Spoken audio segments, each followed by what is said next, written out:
Hi, I'm Dr. Joe Niamtu, LoveThatFace.com, and today we're going to talk about clinical digital photography and cameras. And I do cosmetic facial surgery. That's all I do. However, there are many types of physicians, dentists, other healthcare practitioners that take pictures. Pictures are so important. In cosmetic surgery, you cannot even converse about cosmetic surgery without pictures. Pictures serve as marketing for before and after pictures. They show results. They serve as the legal record. And one thing I've noticed all throughout my career is the best doctors take the most pictures. And when I put my before and after pictures together, which I tend to do at home at night, this is when I really see what kind of surgeon I am and what is good and what needs work. And just having pictures is critical. So if having pictures is critical, and I have 7,000 before and after pictures on my website and almost 100,000 pictures on my computer. So if having pictures is critical, having a good camera is really critical. Now, like many doctors, for a long time I used the large format 35mm cameras that had flashes and ring flashes and a long lens. And it was problematic because, first of all, it was bulky, it was cumbersome, you really couldn't throw it in your briefcase, it was hard to take from office to office or to the hospital. But most important, it was hard for my staff to operate. And usually I'm scrubbed, and when I need a picture, my staff is taking it. So Dine is a company that has made cameras for decades, and even when I had the larger 35mm cameras, they were Dine cameras. But what has really changed my photographic life, so to speak, are these small format cameras from Dine. Now, this is a Pentex camera, and it looks like a camera you could buy off the shelf. However, it is customized by Dine. What they do is they change the firmware and do other customizations to this. So it's a point-and-shoot camera, and basically it has two settings for what I need. Setting number one is for profile, so it's anything from a headshot down to the pupil. You could get a picture much better than this with this camera. The other setting is a full body setting, so if you do full body surgery or in that setting you can use it as a vacation camera. There's some pretty nice things about it. Number one, can't hurt it, all right? You can drop it from 6 feet. Number two, there's not many clinical cameras that you can do that with that are waterproof. So it's pretty much an indestructible camera. And again, it has fantastic micro capability all the way out to infinity. The flash is automatic. And when these cameras, these small format cameras first came out, it took a long time for them to focus, and sometimes the shot was blurry. But the microprocessors in these are great, and it's just boom, right on. So we're going to show you how we use this in our practice and some clinical pearls about digital photography, so stay with us. When we're discussing photography, what you really want to do is to make things totally simple. Now, I have friends that have photographic rooms in their office, and they're all set up, and that's the only place they take pictures, and they take very nice standardized pictures. The problem with that, it never works in my office. I've got people coming and going, and I take so many pictures, it would be just a nightmare to have to stop what I'm doing, take a patient, go out of the room, go to the photograph room, bring them back. It would just be a traffic jam. So what I do is I have a photographic background on each door in every room in my office. So I can adjust this for height. It is a photographic cloth, so it's non-reflective, and this is just a picture frame, and it's just on a little track. It was not expensive to make. And I can bring a picture. Now, since I only do head and neck surgery, this is great because when you zoom in or close up, you don't see anything else. If you do full body surgery, you can have a cloth on the entire back of the door, or you can use a wall. But it's very important to have a standardized background, and some things you want to control are, number one, your background, your lighting. Nothing irks me more than when I see doctors with deceptive photography. And they will take a before picture without a flash, so it shows all the detail. They'll take an after picture with a flash, which hides the detail, and that really makes their before and after pictures look good, except it also makes them look very fake. And You know, some doctors have deceptive photography by a mistake because they don't know better, but a lot of people do it on purpose, and it just, you go out on the internet and you see these cases for wrinkles and acne and various surgeries, and they're not standardized.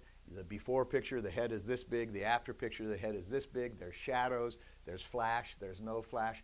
You want to standardize your pictures.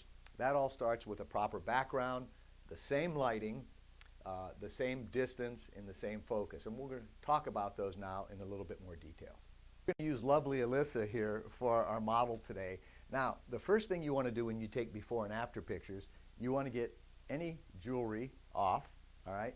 If the patient has makeup, depending on what you're doing, if you're doing skin resurfacing, you need no makeup in the before, no makeup in the after.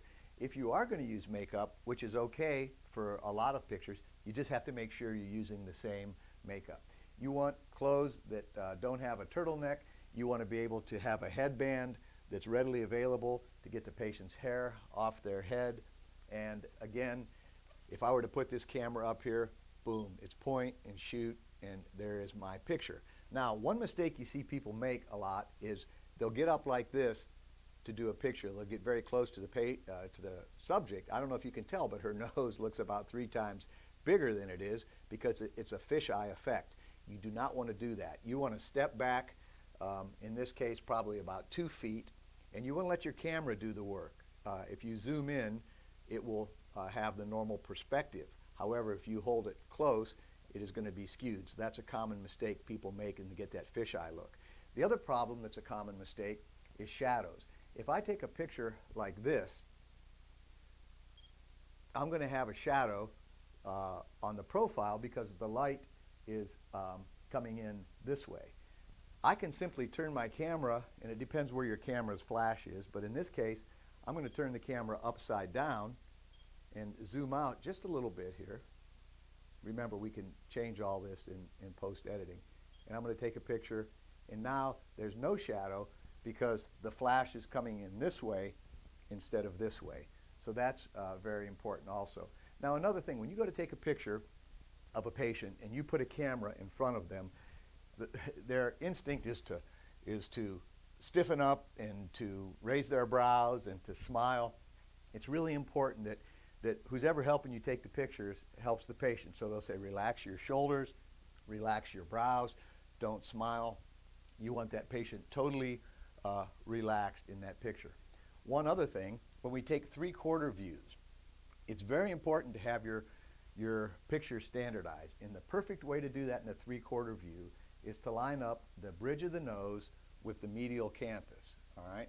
And by doing that and having the patient look over here, just so the bridge of the nose lines up with the canthus, and that way, that will always, in the befores and the afters, all your patients will be standardized, because otherwise they're looking too much that way or looking too much that way. So that's a great little way to standardize those views. And these are just a couple of the photographic pearls. We could talk all day about this, but it's so important to have crisp, clear, high resolution, and this camera goes up to 12 or 14 megapixels. I don't even use it that high. But to have really good pictures. And if you're a really good doctor, you will take time to have really good pictures. This is Dr. Joe Niamtu, LoveThatFace.com. Now, there's one other thing about this camera that's really cool, and that's the video capability. You know, these doggone little cameras now, they do really good video. And although I'm using a different camera, obviously, to film this, I'm going to take a little video footage here, and I'll paste that in to this video so you can see how well this does. So for video, you just push this red button, and we're on video. So Alyssa, what's the name of your dog? Her name is Chloe. Chloe, and what kind of dog is Chloe? She is a long-haired dachshund. Okay, very good. Turn sideways once for me here. All right, turn back around this way. So that's how easy it is to take a video, and we'll use this for our surgical videos. A lot of our YouTube videos have been shot with this. So good little camera, Lester Dine, and I hope that you also learned a little bit about some photographic pearls. If you want more information, it's Dinecorp, DINECORP.com. I'm Dr. Joe Niamtu, LoveThatFace.com. So how we doing? Good, how are you? All right, tell me the name of your dog. Chloe. What kind of dog is Chloe? Chloe's a Dachshund. All right, now just stay there 1 second here. All right, so here's a little picture of Alyssa's eye. That's a pretty nice video macro close-up. Let's show me your teeth there. Look at those pretty whites. So this camera will zoom in a lot farther than this as well. So we're actually filming this final segment here with the Lester Dine simple digital solution, so you can see how the video works. I hope you've enjoyed this video, and if you want to look at other cosmetic facial surgery videos, you can check it out. Dr. Joe Niamtu, LoveThatFace.com.